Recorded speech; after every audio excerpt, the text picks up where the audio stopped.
Hello guys, ipiplex ko lang ang aking pagpunta sa PhilHealth. Yan, napakahaba ng pila dahil ako ay kukuha ng aking bagong ID.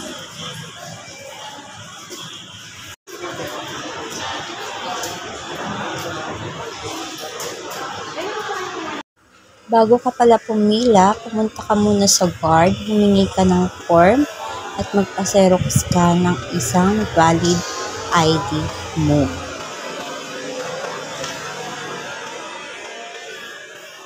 At pag nasa loob ka na ng PhilHealth, ayan, bibigyan ka nila ng number para dun ka naman mag-aabang sa counter.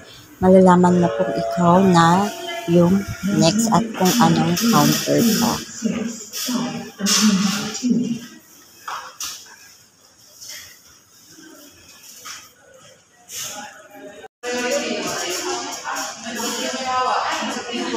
Yan, time check, 1:35. 1:35 na tayo nandito sa PhilHealth.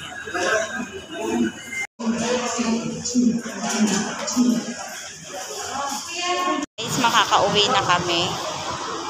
2:22 ako natapos dito sa PhilHealth. Ayan. Diba? Ang tagal. Ayan, uwi muna kami guys. Bye-bye.